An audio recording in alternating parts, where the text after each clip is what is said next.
Jodesh Tov, Jodesh Hageulah, mes de redención. Ahí me conecté por Facebook también. ¿Cómo están ustedes? Ya arrancamos en 2 minutitos. Gracias por la puntualidad a todos. Hoy es un día requete especial, ¿no? Este es el segundo día de Rosh Hodesh, eh, que es el primer día de Tamuz, llamado por el Rebbe abiertamente el mes de la redención. Un mes que, mientras que vamos preparándonos, un mes que durante varios siglos tenía fechas negativas, fechas que tenían que ver con la destrucción del templo y fechas que tenían que ver con la destrucción del templo, y a partir de ciertos eventos específicos en los almanaques, en cada luaj, empezaron a aparecer fechas positivas, fechas de redención.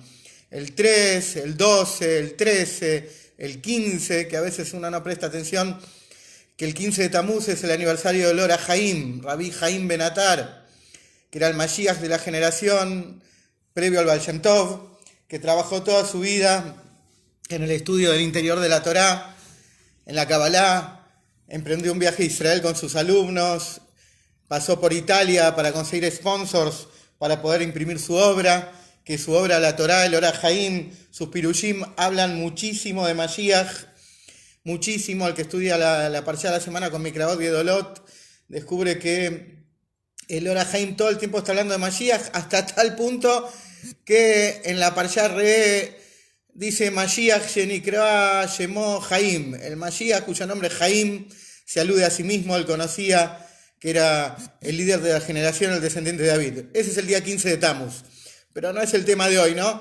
Pero para que sepamos, como el Rebbe habla tanto de los días 15, que no solo son los días que representan Pesaj, la plenitud de una festividad, o Sukkot, o Tu B'Av, o Tu Bishvat, que siempre son fechas positivas los 15. Los días de luna llena, la generación 15 de Shlomo. Hoy les quería contar un poquito, además de estos días especiales, estos días de redención que estamos viviendo. Bienvenida Flavia, Evelyn, Batia, también los que van llegando. Bienvenida Raquel por Facebook. ¿Qué tal, Raquel? ¿Cómo está? Hoy quería hablarles un poquitito del profeta Daniel. Un profeta, una historia sensacional que alguna vez estudiamos un poco, y muchas veces hablamos cosas que están en el libro de Daniel y no sabemos que su origen es ahí, que están escritas en esos 12 capítulos apasionantes de una historia de vida increíble. Como todos sabemos que Daniel era uno de los jóvenes brillantes que fueron capturados por Nebuchadnezzar, ¿sí? Y llevados para promover el desarrollo imperial asirio, cuya capital era Babel. Lo que fue la vida de Daniel, como Daniel todo el tiempo fue un gran sabio, como él fue realmente el consejero y prácticamente primer ministro y mano derecha de todos los emperadores que existieron, incluso contemporáneo a la reina Esther, figura como Ataj en la Megilá de Esther. Es una personalidad increíble. Daniel, que es llamado y conocido en la Torá como una especie de apellido postizo. Daniel, ¿sí? Hoy justo tenemos a Daniel Ish Hamudot. Daniel, el hombre que despierta simpatías. ¿Sí? Ish Hamudot, Hamud, algo Hamud como en hebreo hoy en día, es algo simpático, querible, el hombre afable, traducen los libros. ¿Y qué tiene especial Daniel? ¿Y qué tanto lo relacionamos con lo que nos convoca ahora, la hora Mashiach? ¿Sí? ¿Qué tiene el profeta Daniel para decirnos, compartirnos? Y qué es muchas cuestiones que nosotros vivimos y estudiamos, que están tan marcadas en Daniel.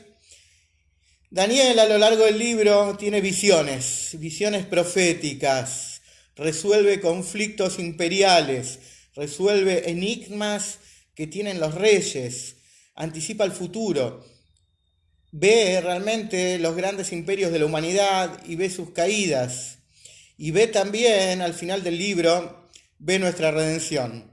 Es increíble el final del libro de Daniel, un libro que tiene, la verdad que es muy difícil de traducir, de entender, porque está en un arameo difícil, por ahí no tan parecido al arameo talmúdico, al arameo del Zohar, pero es un libro que hay que trabajarlo mucho para extenderlo. ¿sí? Estudiarlo con los mefarshim, con los sabios que lo explican, lo amplían con todas las fuentes de la Torah oral.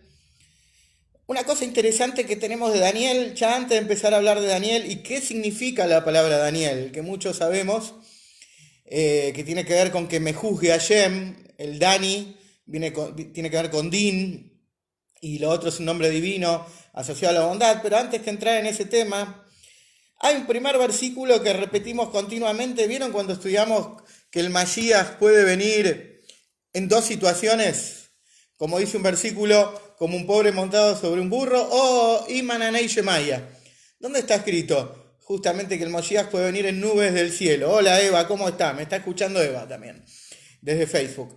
El Mashiach, ¿cómo es que el Mashiach está escrito que puede venir en nubes del cielo? ¿Dónde está escrito eso? Está escrito en el capítulo 7 de Daniel. El famoso versículo de que el Mashiach viene en nubes del cielo está en el libro de Daniel. Como muchas veces estudiamos estas metáforas de la Torá, el Mashiach en el burro, más allá de todo el arte y la literatura y la pintura que hay sobre la expresión de que el Mashiach está sobre un burro, todos sabemos, como enseña el hasidismo, que la palabra hebrea burro, jamor, tiene las mismas letras que Homer, materia. Y el Mashiach está directamente relacionado con la conclusión de la tarea del pueblo judío de refinar la materia, que la materia no sea un ente que inhibe nuestra sensación y percepción espiritual, sino que la materia se transparente, se transforma en un vehículo, en un instrumento para la revelación divina. Eso es el pobre montado sobre un burro. O hay otra situación esplendorosa también, que una no excluye a la otra, pueden ser paralelas y compatibles, como dice el versículo de Daniel, con nubes del cielo. Realmente que el Mashiach va a venir y tiene que venir realmente en una situación espiritual. Cada vez que hablamos de cielo, hablamos de lo espiritual, hablamos de una situación realmente fuerte, una situación que tiene que ver con un estatus positivo, con bendición, como el Rebbe Lubavitch explica semana a semana, que nunca existió una condición como la que tenemos hoy en el pueblo judío, esta libertad para estudiar Torah y cumplir mitzvot, esta recuperación de la identidad judía, como semana a semana hablamos las enseñanzas del Rebbe, ¿no? Pero fíjense cómo nombramos a Daniel continuamente cuando estudiamos Mashiach sin saber que es un versículo de él, el de las nubes del cielo. Pero el mismo nombre de Daniel, les estaba contando antes, el mismo nombre de Daniel, que pareciera que es contradictorio. ¿Vieron cuando estudiamos la palabra hashmal, que tal vez en hebreo moderno se traduce como electricidad, pero en el hebreo de la Torah, hashmal ocupa lugar, hash viene de silencio y mal viene de hablar, como es un circuito de cerrado y de apertura, por eso es que el hebreo moderno lo toma de ahí. Daniel, es en la misma palabra hashmal, hay como una aparente contradicción, como cuando estudiamos el nombre Kislev, este mes del Rosh Hashanah del hasidismo. En este mes, Kislev, explica el Rebbe también, Kis es ocultamiento, Lev, la Lamed y la Vav, suma 36, es revelación, y como en el mismo nombre hay una composición de ocultamiento y revelación. Es decir, Daniel es exactamente lo mismo.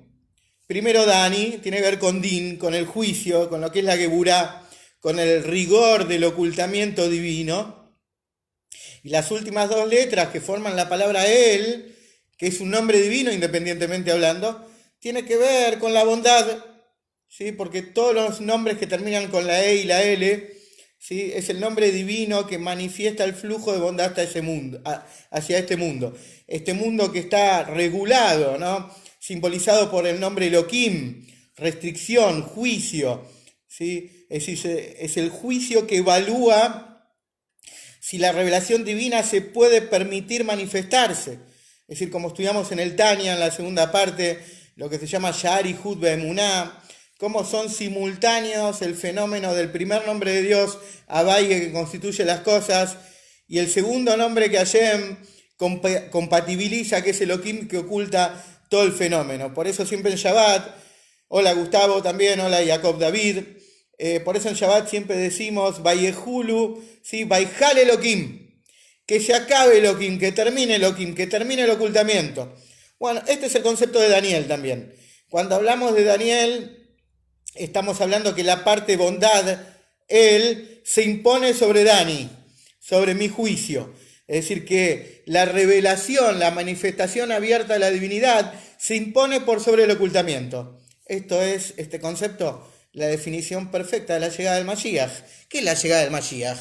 Como siempre estudiamos, la revelación de la verdad, la soberanía de Hashem, la presencia del rey. Pero cuando en política se habla de que hay un vacío de poder, de una ausencia, no se sabe lo que pasó con el presidente, no sale al balcón, no se revela.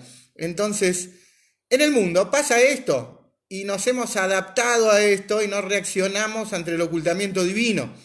Tenemos una comodidad espiritual, este cambio que hubo en la historia del pueblo judío. El Rebbe explica, hay una sijá del Rebbe sobre esto sensacional en Hanukkah de 1980, que el Rebbe explica justamente que es un arma de doble filo, vamos a decir, este atenuante, este alivio que tenemos los judíos en esta generación de poder conectarnos con Hashem en libertad y vivimos con holgura espiritual y holgura material, porque más allá que podemos ser quejosos, cualquiera de nosotros, hasta en la peor condición, está muchísimo mejor que un antepasado en Europa o Medio Oriente, material y espiritualmente hoy en día.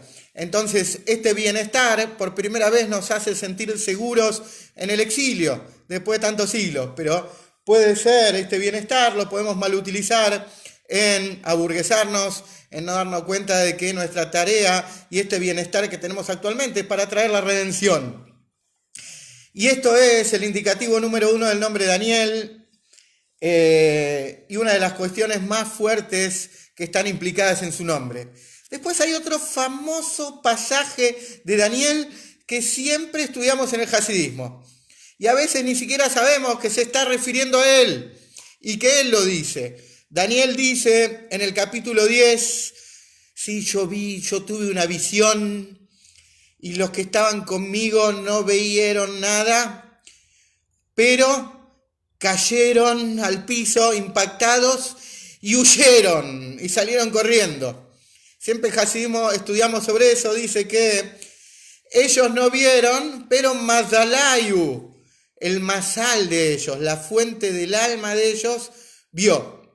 Es decir que, si bien ellos no vieron, sus almas vieron. Y por eso hay una repercusión. Bienvenida Sabina de Villa Crespo, Diego también, familia Bergman, ¿sí? Todas las brojes para la familia. Un fuerte abrazo desde acá. Y siempre estudiamos en el hasidismo sobre este tema, las reacciones que tiene el alma. Es decir, que muchas veces nos pasan cosas que no encontramos el origen. De repente nos vienen ganas de estudiar Torá, de repente tenemos un despertar espiritual, de repente hay un fenómeno de ganas de acercarnos a la verdad divina. ¿De dónde vino eso? Si yo estaba leyendo el Olé del lunes con el resultado de los partidos, ¿de dónde me vino eso? ¿De dónde vienen esos despertares o esos fenómenos espirituales que uno a veces no detecta el origen y ni siquiera a veces siente que nos están despertando con caricias desde el cielo? Bueno, está explicado que si bien acá uno no ve, el foco, el núcleo de nuestra alma que está en situaciones, está en niveles espirituales elevados, sí percibe. Todo el tiempo hay emisiones, todo el tiempo en el cielo, en los mundos espirituales, hay emisiones divinas que dicen en las FM celestiales, frecuencia modulada celestial, dicen, hijos míos vuelvan, dice la publicidad en el cielo. Así dicen las fuentes de la Kabbalah. Todo el tiempo hay llamados para que despertemos, para que abramos los ojos y veamos la verdad de la existencia, el sentido de la vida, el objetivo de la creación, que no es solamente las pequeñeces cotidianas y los chiquitajes diarios, sino que nuestra vida tiene un sentido superior, que es justamente descubrir la verdad, descubrir la divinidad en este mundo. Por eso en Daniel está este famoso versículo que por ahí muchos de nosotros no sabíamos que cuando estudiamos este tema de la percepción, cómo nuestras almas perciben en el núcleo, en el mazal del alma. Mazal siempre lo traducimos como suerte, pero mazal tiene que ver con el centro de fluidos espirituales, algo que no se instala en nuestro cuerpo, sino que se manifiesta en los orígenes y en las raíces espirituales y manda transmisiones hacia nuestra alma o las fuerzas del alma o niveles del alma que tenemos instalados en nuestro cuerpo. Por eso es que nos pasan cosas a veces y no detectamos. Con Daniel, estas personas que estaban, varias de las explicaciones dicen que eran Mishael, Azaría, etcétera, esos 3 grandes profetas que lo acompañaron, esos 3 grandes jóvenes que también arriesgaron su vida y fueron arrojados a un horno de fuego y se salvaron, como solemos leer esto en las plegarias de Elul, que son nombrados Mishael, Hananiah y Azaría, son nombrados. Interesante que ellos no vieron ni huyeron, pero sí sus almas lo detectaron. Y esto es un poco también una mención a un fenómeno que vivimos hoy en día. Nuestras almas hoy en día reciben mensajes espirituales permanentes sobre la llegada de la redención. Esto lo explica el Rebbe, cuando el Rebbe intensificó toda su enseñanza sobre que somos la última generación del exilio y la primera de la redención, también trajo este pasaje de Daniel. Muchos Yudim, muchísimos, ¿sí? Un gran porcentaje de esta generación tiene despertares hacia lo espiritual, tiene despertares hacia la redención, hacia la llegada del Mashiach, que no es más ni menos que el Moisés de nuestra vida, el Moisés contemporáneo, el que va a revelar la verdad de todo. Y muchas personas tal vez no pueden decodificar esto, o a veces vemos personas que por ahí no tienen tantos estudios o tanta formación espiritual, pero de repente tienen anhelos y pasiones increíbles por todo lo que es la redención y Mashiach. Vemos personas que, uno de los grandes fenómenos argentinos, judíos, es la canción de Mashiach, por ejemplo.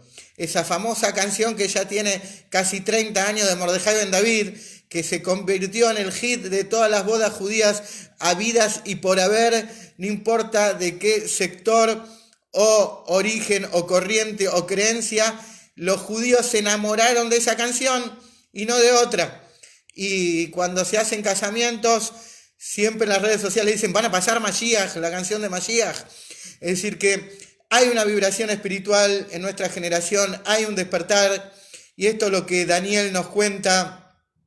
Sí, a pesar de que ellos no ven las raíces, el núcleo de sus almas, sí lo observan, sí lo sienten.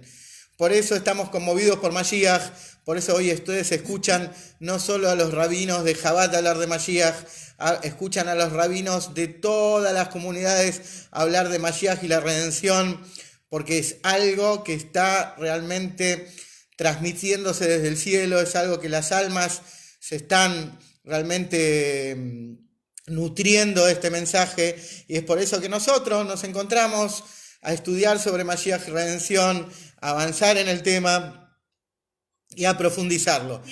Como dice el Rebbe, que el camino... Hola a todos, bienvenidos. Sí, bienvenidos a Hanasim, Jaja y Muriel, a Turki, también bienvenida, bienvenido Boruj otra vez. Y para nosotros es muy importante esto, para nosotros es muy importante porque somos la última generación del exilio y la primera de la redención, y el Rebbe nos dice que el camino directo para traer la redención, es el estudio de la Torá sobre Mashiach y redención, porque estudiar estos temas nos va a poner justamente en línea, nos va a actualizar, nos va a dar un panorama de lo que es realmente nuestro tiempo, nuestra vida, para que no perdamos tiempo en pequeñeces y descubramos realmente como judíos tenemos mucho para iluminar, mucho para irradiar. Bueno, pasamos a otro tema espectacular, increíble en el libro de Daniel Ish Hamudot, ¿no? Que una de las cosas más impresionantes de Daniel es que Daniel es nombrado en el Talmud también.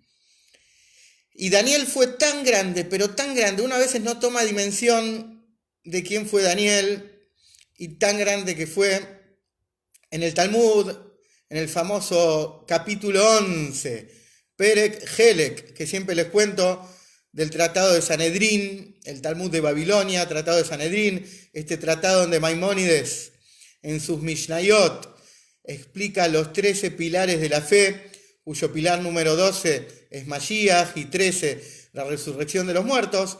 En ese famoso capítulo número 11 se nombra a Daniel. Y en varias partes de la Torá hay varios sabios a lo largo de las generaciones también lo nombran. ¿Y lo nombran en relación a qué?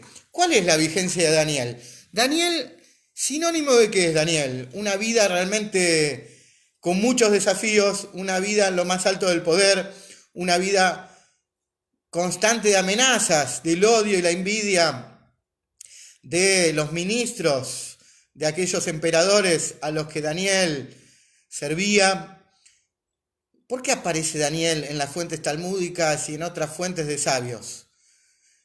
En la Gemara dice que si el Mashiach está entre los vivos es fulano de tal, y si el Mashiach no está entre los vivos es Daniel Ish Hamudot. Es Daniel justamente el hombre afable, el hombre querible.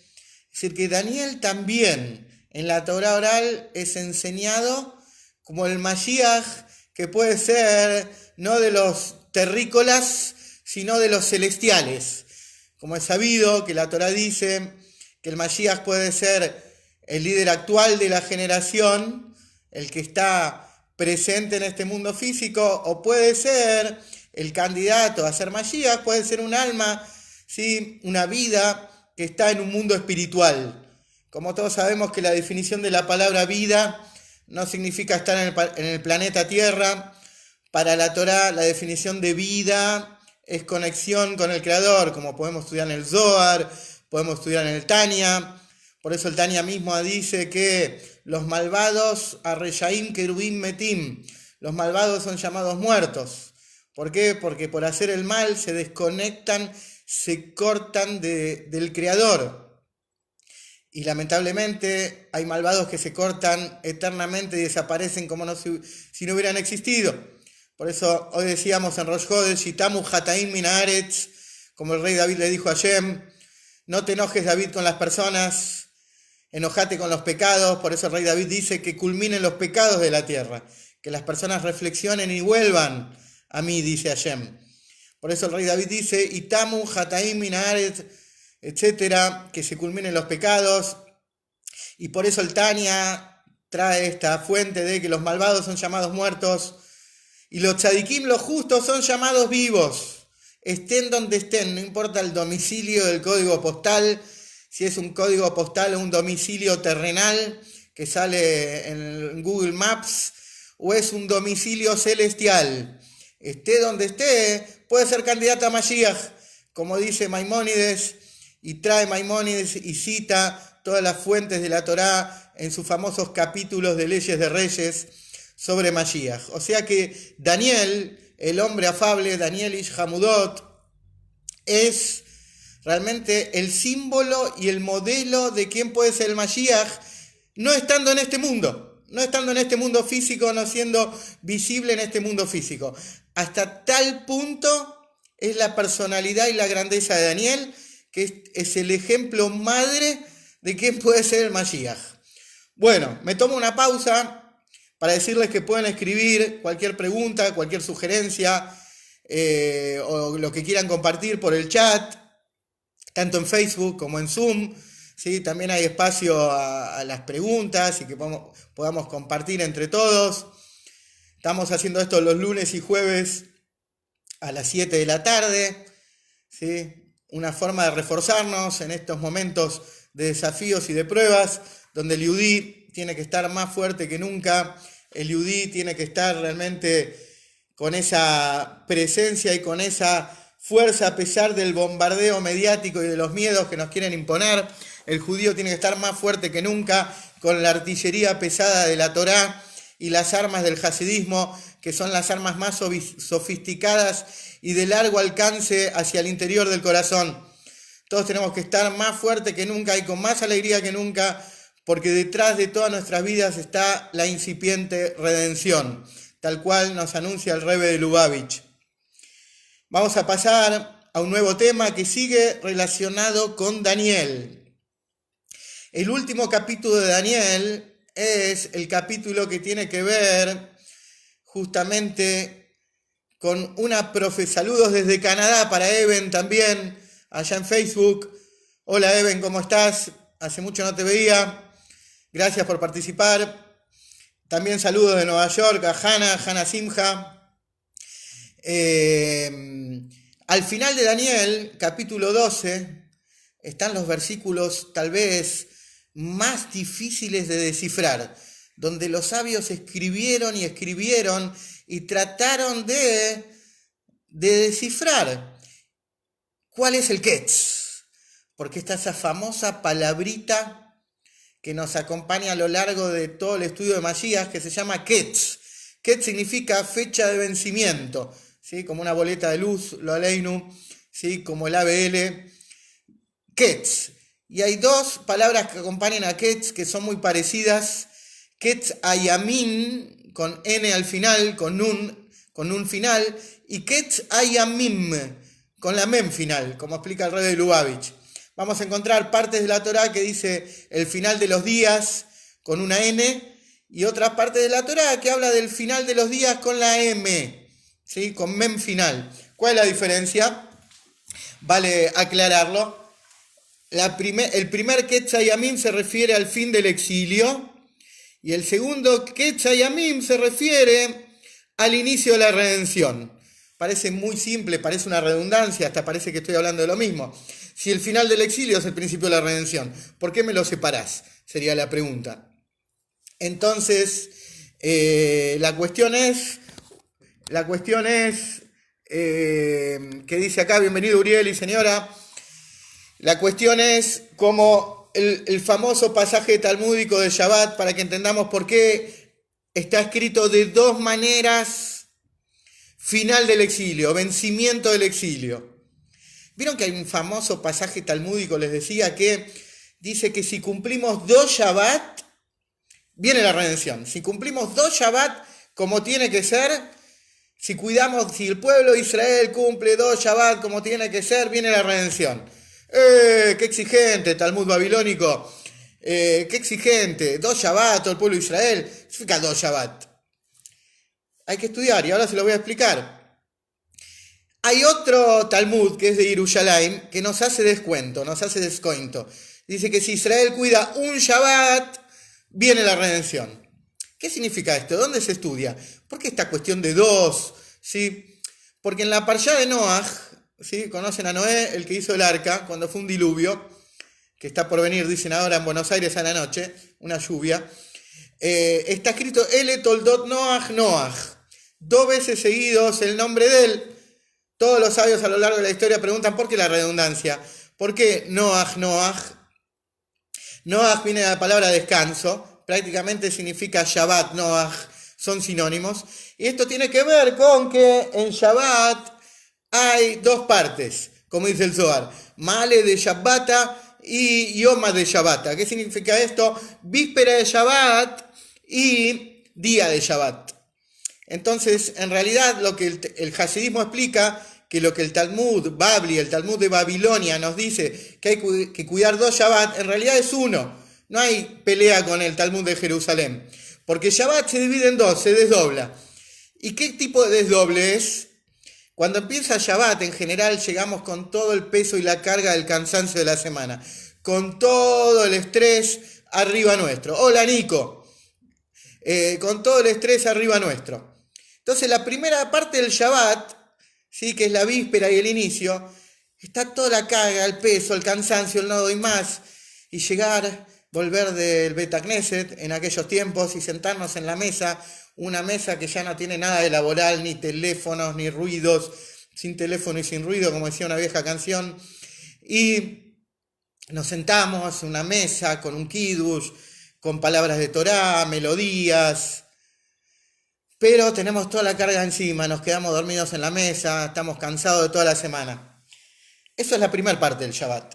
La segunda parte del Shabbat, te levantás a la mañana en Shabbat, estás en el Gan Eden. No tenés que trabajar. Es la única mañana que te levantás que no tenés que trabajar. No vamos a trabajar, dice el versículo, de no me acuerdo qué libro. Entonces, ¿Cuál es la cuestión? Vemos que el Shabbat tiene ese desdoble. La primera parte del Shabbat es descansar del dolor y la segunda parte del Shabbat ya es un estado de alegría que directamente ya estás en el descanso, en la tranquilidad. Bueno, esto de que justamente representa el Shabbat y Shabbat también está asociado a la redención y la llegada del Mashiach, está justamente explicado sobre esta frase de los sabios que cuidando 2 Shabbat traemos la redención. En realidad es un Shabbat y es descubriendo en Shabbat el aspecto de redención. Porque como hacemos Birkat Hamazon, siempre decimos que el misericordioso, ¿sí?, nos bendiga y nos haga llegar al momento que es Shabbat eternamente. O sea que la era mesiánica es un Shabbat, ¿sí?, larga duración, eterna duración. Y por eso que vemos, ¿qué tiene que ver con lo que estudiamos de Daniel con el Ketz? Que hay un Ketz Hayamim con Nun, que es el final de los días, pero ¿de qué? El final de la carga del exilio, esa mochila de decenas de generaciones que tenemos encima, de dolor, de sufrimiento, de ocultamiento, de carga. Es sacarnos la mochila, el Ketz Hayamim.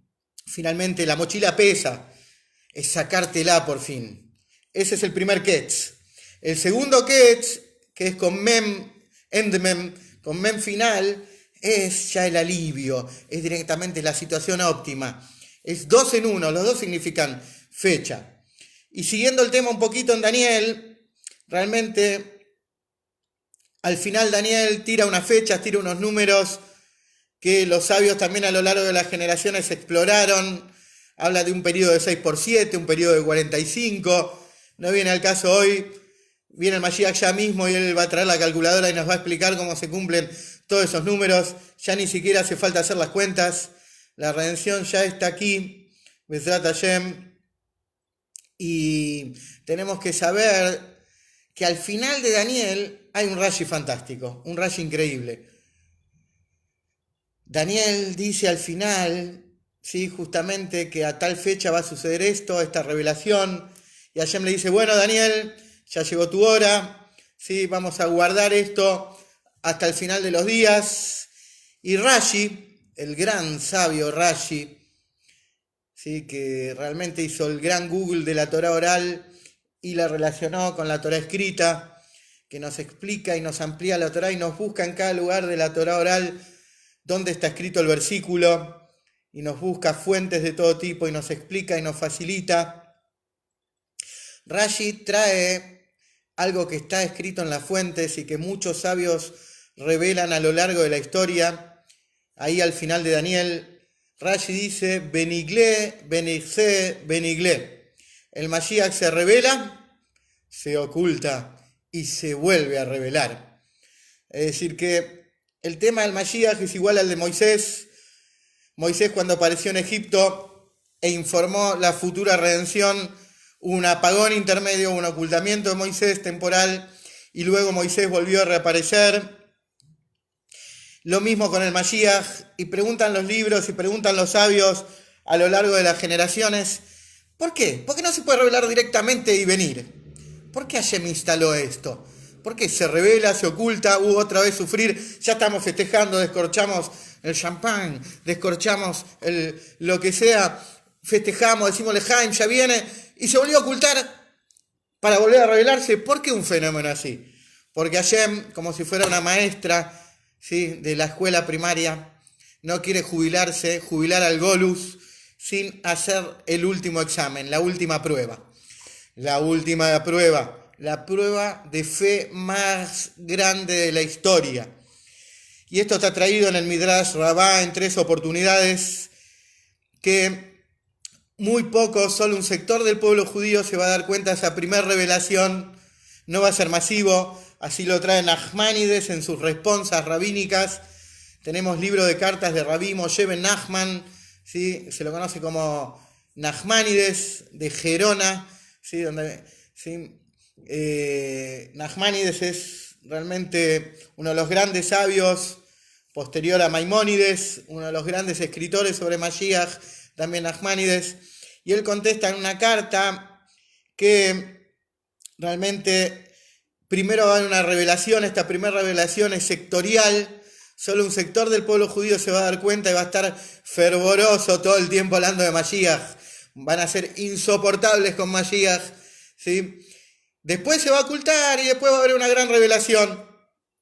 El Arizal dice que esta revelación, ocultamiento y revelación, viene a rectificar, viene a ser el tikkun, esa famosa palabrita se usa tanto en el hasidismo Breslev y en otros hasidismos. Tenés que hacer tu tikkun, tenés que rectificarte. ¿Cuál es el tikkun? ¿Cuál es la rectificación que tenemos que hacer? Dice Rabbi Yitzhak Luria en sus escritos, ¿sí?, impresos y desarrollados por Rabbi Jaim Vital, su alumno dilecto. Estamos hablando de siglo XVI y comienzos del XVII cuando hablamos de Jaim Vital. ¿Qué escribe el Arizal en esos 38 años que estuvo en este mundo? Este gran líder judío, que escribe que esto es el ocultamiento del Mashiach luego de su revelación sectorial. El ocultamiento del Mashiach viene a recomponer el error del pueblo judío en el pecado del becerro de oro. ¿Qué pasó en el becerro de oro? Siempre estudiamos esto, ¿no? Y Dios nos permita que el 17 de Tamuz, que viene ahora, sea un día de Yom Tov, como dice Zeharia, un día que vamos a hacer kiddush y comer amoitzi, pescado, carne, helado y todos los manjares, ensaladitas, berenjena. Bueno, no vamos a hablar de comida hasta ahora, los gordos somos así, hablamos de comida siempre. Pero el tema dice el Arizal, que nuestro tikkun, ¿sí?, nuestra rectificación es corregir lo que hicieron los judíos. ¿Qué le pasó a los judíos con el becerro de oro? ¿Qué les pasó? ¿Cómo se equivocaron? Contaron 40 días y empezaron a decir que Moisés estaba muerto, que no vuelve. ¿Por qué dijeron que Moisés estaba muerto? Porque vieron un ataúd tendido en el cielo. Así dice en la fuente de la Torá.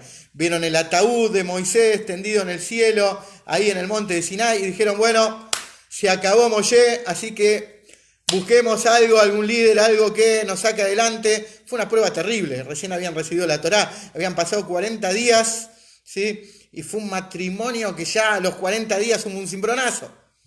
Bueno, nosotros venimos a rectificar esa prueba, dice el Arizal. Nosotros tenemos que justamente tener una fe tremenda y vean lo que vean nuestros ojos, no nos tenemos que impactar. Tenemos que mantener la alegría, el equilibrio, la fe, la confianza en el líder de la generación de que Mashiach ya está acá y Mashiach ya está viniendo, ¿sí? Ese es nuestro tikkun. El Midrash que les nombré antes dice que la prueba es de tal magnitud que el que no está conectado con la verdad en esta generación, el que no se da cuenta que el Mashiach ya está acá y la redención es realmente un hecho real, que en el mundo pasan cosas, pero nuestra ceguera, nuestro adormecimiento, ¿sí?, nuestra anestesia por la vida material, mundana, terrenal que tenemos, no nos deja ver esta redención, esta salida del sol del pueblo de Israel. El Midrash dice que el que no se da cuenta de eso está comiendo raíces lastimosas y hojas saladas. Está comiendo cosas feas, está comiendo cosas que son ingratas al paladar y que tenemos que estar conscientes y no lo que ven nuestros ojos y toda la mala onda reinante y los medios de comunicación y todos los que nos tiran pesimismo y derrota no tienen lugar.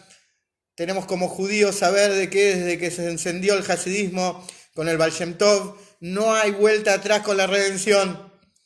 Y por eso hubo generaciones, rebe tras rebe, que fueron una sefirá, un eslabón más en esta cadena revelatoria y preparatoria para la redención. Me quedan menos de un minuto.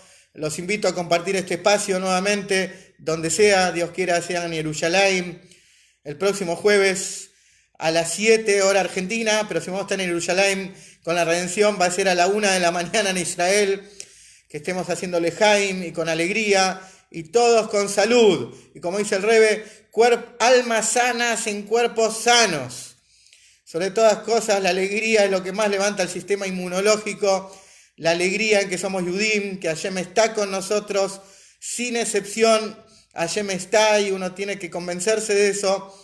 Así que bueno, un fuerte saludo y abrazo para todos ustedes. Gracias por participar, ¿sí?, por estudiar Mashiach juntos. Hasta pronto.